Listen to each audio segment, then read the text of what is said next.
নমস্কাৰ মৰমৰ ছাত্ৰ ছাত্ৰীসকল, এডুকেশ্যনেল আছাম চেনেলটোলৈ স্বাগতম জনাইছোঁ।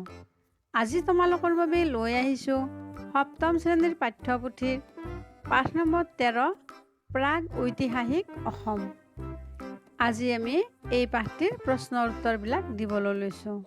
ইয়াৰ আগৰ পাঠবিলাকৰ সাৰাংশভাগ আলোচনা কৰাৰ লগতে প্ৰশ্নৰ উত্তৰবিলাকো দিয়া হৈছে।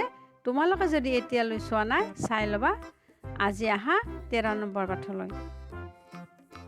ইয়াৰ 1 নম্বৰত চোৱা, ইয়াতে আছে উত্তৰ লিখা। ইয়াৰ ক নম্বৰ প্ৰশ্ন চোৱাচোন। নৰকাসুৰ কোন আছিল? উত্তৰ হৈছে নৰকাসুৰ কামৰূপৰ প্ৰথম ঐতিহাসিক ৰজা আছিল। খ নম্বৰ চোৱা, বৰ্মন বংশৰ প্ৰতিষ্ঠাতা কোন আছিল?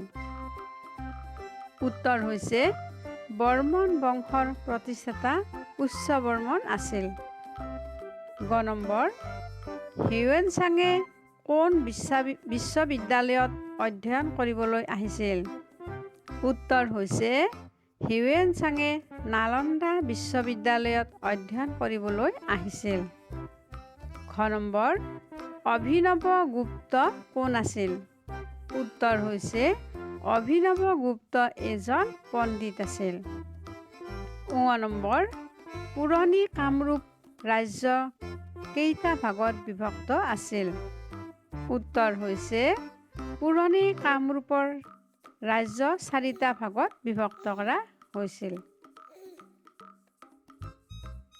প্ৰথম দানৱ বংশীয় প্ৰথম ৰজাজনৰ নাম কি আছিল? উত্তৰ হৈছে দানৱ বংশীয় প্ৰথম ৰজাজনৰ নাম আছিল মহীৰংগ দানৱ। এতিয়া চোৱা 2 নম্বৰ প্ৰশ্ন। ইয়াতে দিছে শুদ্ধ অশুদ্ধ বিচাৰ কৰা। ইয়াৰ ক নম্বৰ চোৱা, ৰামায়ণ মহাভাৰত হ'ল হিন্দু ধৰ্মৰ 2খন মহাকাব্য। এইটোৰ উত্তৰ হৈছে শুদ্ধ। খ নম্বৰ, নৰকাসুৰৰ নাম দানৱ বা অসুৰ বংশ। এইটোৰ উত্তৰ হৈছে অশুদ্ধ। গ নম্বৰ, বৰ্মন বংশৰ আদি ৰজা হ'ল পুষ্য বৰ্মন। এইটোৰ উত্তৰ হৈছে শুদ্ধ। ঘ নম্বৰ, বান ৰজাৰ জীয়ৰীৰ নাম আছিল উষা। এইটোৰ উত্তৰ হৈছে শুদ্ধ। ঙ নম্বৰ, ইয়াতে দিছে ইচ্ছিঙে চি ইউ কি পুথিখন ৰচনা কৰিছিল।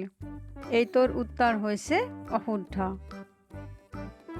ভিডিঅ'টো চাই ভাল লাগিলে লাইক কৰিবা, শ্বেয়াৰ কৰিবা, কমেণ্ট কৰিবা, লগতে ছাবস্ক্ৰাইব কৰিবা। এতিয়া চোৱা 3 নম্বৰ প্ৰশ্ন। ইয়াতে দিছে ক্ৰমানুসাৰে সজোৱা। ইয়াৰ উত্তৰ হৈছে দানৱ বংশ, ভৌম বংশ, বৰ্মন বংশ, শালস্তম্ভ বংশ আৰু পাল বংশ। এইবাৰ আহিল 4 নম্বৰ। ইয়াতে দিছে কোন কাৰ সমসাময়িক আস্তানি মিলোৱা। ইয়াৰ উত্তৰ হৈছে কুমাৰ ভাস্কৰ বৰ্মনৰ সমসাময়িক হৈছে হৰ্ষবৰ্ধন। সমুদ্ৰগুপ্তৰ সমসাময়িক পুষ্য বৰ্মন। নৰকাসুৰৰ সমসাময়িক বান ৰজা। ভগদত্তৰ সমসাময়িক হৈছে দুৰ্যোধন আৰু শংকৰাচাৰ্যৰ সমসাময়িক হৈছে অভিনৱ গুপ্ত। এইবাৰ চোৱা 5 নম্বৰ। ইয়াতে দিছে চমুটকা লিখা। ইয়াৰ ক নম্বৰ হৈছে হৰিহৰৰ যুদ্ধ। ইয়াৰ উত্তৰ হৈছে নৰকাসুৰে প্ৰাগজ্যোতিষপুৰত ৰাজত্ব কৰাৰ সময়ত বান নামৰ আন এজন পৰাক্ৰমী ৰজাই শোণিতপুৰত ৰাজত্ব কৰিছিল। বান ৰজা শিৱভক্ত আছিল। এটি আখ্যান মতে বান ৰজাৰ জীয়েক উষা পৰম সুন্দৰী আছিল। উষাক শ্ৰীকৃষ্ণৰ নাতি অনিৰুদ্ধই গন্ধৰ্ব বিবাহ কৰাইছিল। এই কাৰ্যত বান ৰজা ক্ষুণ্ণ হৈ অনিৰুদ্ধৰ বিৰুদ্ধে যুদ্ধ ঘোষণা কৰে। এই যুদ্ধত শ্ৰীকৃষ্ণই অনিৰুদ্ধৰ হৈ আৰু ভগৱান শিৱই বান ৰজাৰ হৈ যুদ্ধত অৱতীৰ্ণ হয়। সেয়েহে এই যুদ্ধক হৰিহৰ যুদ্ধ বোলা হয়। খ নম্বৰ চোৱা, শালস্তম্ভ বংশ। উত্তৰ হৈছে বৰ্মন বংশৰ পাছত শালস্তম্ভসকলে কামৰূপৰ সিংহাসন দখল কৰে। উল্লেখ আছে যে এই বংশৰ 21জন ৰজাই কামৰূপত প্ৰায় 300 বছৰ কাল ৰাজত্ব কৰিছিল। এই ৰাজবংশৰ প্ৰতিষ্ঠাতা শালস্তম্ভ। শালস্তম্ভসকলে কামৰূপত ৰাজত্ব কৰি থকা সময়ত ইদছিং নামৰ এজন চীনা পৰিব্ৰাজক ভাৰতলৈ আহিছিল। শালস্তম্ভসকলৰ ৰাজত্বকালত কামৰূপ ৰাজ্যই সকলো দিশৰ পৰা এক শক্তিশালী ৰাজ্যৰূপে স্বীকৃতি পাইছিল। শালস্তম্ভ বংশৰ ৰজাসকলে বিদ্বান লোকক সমাদৰ কৰিছিল। শালস্তম্ভ ৰাজবংশৰ ৰজাসকলে বিভিন্ন মঠ মন্দিৰ নিৰ্মাণ আৰু প্ৰজাৰ হিতকৰ কাম কাজ কৰিছিল। শালস্তম্ভ ৰজাসকলে এনেবোৰ কাৰ্যই অসমীয়া সভ্যতা সংস্কৃতিৰ শ্ৰীবৃদ্ধিত যথেষ্ট সহায়ক হৈছিল। এতিয়া আহিল গ নম্বৰ, পাল বংশ। ইয়াৰ উত্তৰ হৈছে শালস্তম্ভসকলৰ পাছত পাল নামৰ আন এটি ৰাজবংশই কামৰূপ ৰাজ্যৰ ৰাজপাটত উঠে। ব্ৰহ্মপাল এই ৰাজবংশৰ প্ৰতিষ্ঠাতা বুলি জনা যায়। এওঁলোকৰ ৰাজ্যৰ ৰাজধানী দুৰ্জয়নগৰ আছিল বুলি উল্লেখ পোৱা যায়। এওঁলোকে কামৰূপত 10ম শতিকাৰ পৰা দ্বাদশ শতিকাৰ মাজভাগলৈ শাসন কৰিছিল। পাল ৰাজবংশৰ ৰজাসকল নিজে বিদ্যানুৰাগী আছিল আৰু ব্ৰাহ্মণসকলক ভূমিদান কৰি ৰাজ্যখনত জ্ঞান চৰ্চাৰ এক পৰিৱেশ সৃষ্টি কৰাত গুৰুত্ব দিছিল। হৰগৌৰীৰ উপাসক আছিল। বেপাৰ বাণিজ্যত তেওঁলোকে গুৰুত্ব দিছিল। এতিয়া চোৱা ঘ নম্বৰ, কুণ্ডিল ৰাজ্য। ভিডিঅ'টো চাই ভাল লাগিলে লাইক, শ্বেয়াৰ আৰু কমেণ্ট কৰিবা, লগতে ছাবস্ক্ৰাইব কৰিবা। ঠিক আছে। ঘ নম্বৰ, কুণ্ডিল ৰাজ্য। উত্তৰ হৈছে প্ৰাগ ঐতিহাসিক যুগত কামৰূপ ৰাজ্যৰ পূব দিশত আন এখন ৰাজ্য আছিল। সেই ৰাজ্যখনৰ নাম আছিল কুণ্ডিল বা বিদৰ্ভ। এই ৰাজ্যৰ ৰাজধানী আছিল কুণ্ডিল নগৰ। এতিয়া শদিয়া অঞ্চলেই তেতিয়াৰ কুণ্ডিল নগৰ। এইবাৰ চোৱা ঙ নম্বৰ প্ৰশ্ন, কামৰূপৰ আৰ্থ-সামাজিক অৱস্থা। উত্তৰ হৈছে পুৰণি কামৰূপৰ অধিবাসীসকল খেতিৰ ওপৰত নিৰ্ভৰশীল আছিল। খেতি মূলতঃ ঝুম প্ৰথাৰে কৰা হৈছিল। ইয়াৰ মাটি দ আৰু সাৰুৱা আছিল। সেয়ে বিভিন্ন ধৰণৰ শস্য উৎপন্ন হৈছিল।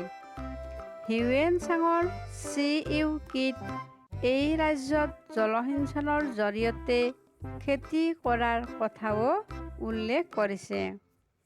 এই ৰাজ্যৰ পাহাৰীয়া অঞ্চলত বাস কৰা নানা জাতি জনগোষ্ঠীয়ে তেওঁলোকৰ উৎপাদিত কৃষিজাত সামগ্ৰীসমূহ বাহিৰলৈ ৰপ্তানি কৰিছিল।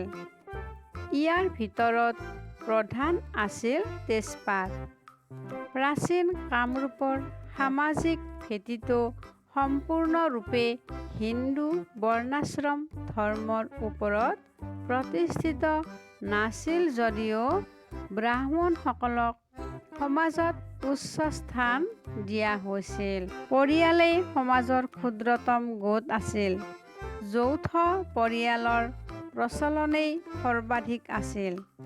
আঢ্যবন্ত পৰিয়ালৰ মহিলাসকলে বিদ্যা আহৰণ কৰিবলৈ সুবিধা পাইছিল।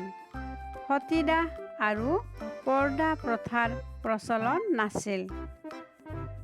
এই ভিডিঅ'টো চাই কেনে পালা তোমালোকে কমেণ্ট কৰি জনাবা দেই। এতিয়া চোৱা 6 নম্বৰ প্ৰশ্ন। ইয়াতে দিছে 50টামান শব্দৰ ভিতৰত উত্তৰ লিখা। ইয়াৰ ক নম্বৰ চোৱাচোন। আখ্যান, কিংবদন্তি আৰু ইতিহাসৰ মাজত পাৰ্থক্য। উত্তৰ হৈছে আখ্যান বা কিংবদন্তিসমূহক আমি ইতিহাস বুলিব নোৱাৰোঁ, কিয়নো বাস্তৱত এইবোৰ কাহিনীৰ প্ৰমাণ বিচাৰি পোৱা টান। আখ্যান, কিংবদন্তি আৰু ইতিহাসৰ মাজত পাৰ্থক্য আছে। সেইসমূহ আখ্যান কেৱল ধৰ্মমূলক পুথিতহে পোৱা যায়। আনহাতে দেৱ-দেৱীৰ মহিমাৰ কথা উল্লেখ থকা কাহিনীবোৰকে কিংবদন্তি বোলে। ইয়াত কল্পনাৰ ৰহণ থাকে, কিন্তু ইতিহাসত কল্পনাৰ ৰহণ নাথাকে। ইতিহাস প্ৰকৃত ঘটনাৰ ওপৰত প্ৰতিষ্ঠিত। ইয়াত কোনো এটা জাতিৰ অতীতৰ ঘটনা, প্ৰবাহ, কলা সংস্কৃতি, আৰ্থ-সামাজিক, ৰাজনৈতিক আৰু ৰজা-প্ৰজা সকলোৰে কথা উল্লেখ থাকে। এতিয়া চোৱা খ নম্বৰ। ভাস্কৰ বৰ্মন আৰু হৰ্ষবৰ্ধনৰ সম্পৰ্ক। উত্তৰ হৈছে ভাস্কৰ বৰ্মনৰ লগত উত্তৰ ভাৰতৰ সম্ৰাট হৰ্ষবৰ্ধনৰ সুসম্পৰ্ক আছিল। ভাস্কৰ বৰ্মন হৰ্ষবৰ্ধনৰ সমসাময়িক আছিল। চীনা পৰিব্ৰাজক হিউৱেন-চাং হৰ্ষবৰ্ধনৰ ৰাজ্য ভ্ৰমণ কৰিবলৈ আহিছিল। হৰ্ষবৰ্ধনে হিউৱেন-চাঙৰ সন্মানাৰ্থে কনৌজত তৃতীয় বৌদ্ধ মহামেল আয়োজন কৰিছিল। হৰ্ষবৰ্ধনে প্ৰয়াগতো আন এখন মেলাৰ আয়োজন কৰিছিল। উল্লেখ আছে যে হৰ্ষবৰ্ধনে কামৰূপৰ ৰজা ভাস্কৰ বৰ্মনকো এই মহামেলালৈ নিমন্ত্ৰণ কৰি আনিছিল। এতিয়া চোৱা গ নম্বৰ। পুৰণি কামৰূপ অধিবাসীসকলৰ খাদ্য আৰু সাজপাৰ। উত্তৰ হৈছে পুৰণি কামৰূপ অধিবাসীসকলৰ প্ৰধান আহাৰ আছিল ভাত। তেতিয়াৰ দিনত মানুহে লোণৰ অভাৱত কলগছৰ পৰা তৈয়াৰী খাৰ, কলাখাৰ খাইছিল। তদুপৰি গাখীৰৰ পৰা তৈয়াৰী বিভিন্ন খাদ্য, নানাবিধ পাচলি, ফল-মূল, মাছ-মাংসও এওঁলোকৰ খাদ্যৰ তালিকাত অন্তৰ্ভুক্ত আছিল। দৈনন্দিন জীৱনত ইয়াৰ অধিবাসীসকলে মূলতঃ কপাহী কাপোৰ পৰিধান কৰিছিল। পাট কাপোৰ ধনী মানুহখিনিয়ে ব্যৱহাৰ কৰিছিল। নানাবিধ সোণ-ৰূপৰ আ-অলংকাৰ ইয়াৰ অধিবাসীসকলে পিন্ধিছিল আৰু সুগন্ধি তেল ব্যৱহাৰ কৰিছিল। ভিডিঅ'টো চাই ভাল লাগিলে লাইক, শ্বেয়াৰ আৰু কমেণ্ট কৰিবা, লগতে ছাবস্ক্ৰাইব কৰিবা। এতিয়া চোৱা 7 নম্বৰ প্ৰশ্ন। ইয়াতে দিছে পুৰণি কামৰূপ ৰাজ্যৰ মানচিত্ৰত থকা ঠাইবোৰৰ এখন তালিকা প্ৰস্তুত কৰা। এই পাঠটিৰ প্ৰথম পৃষ্ঠাত এখন পুৰণি কামৰূপ ৰাজ্যৰ মানচিত্ৰ দিয়া আছে।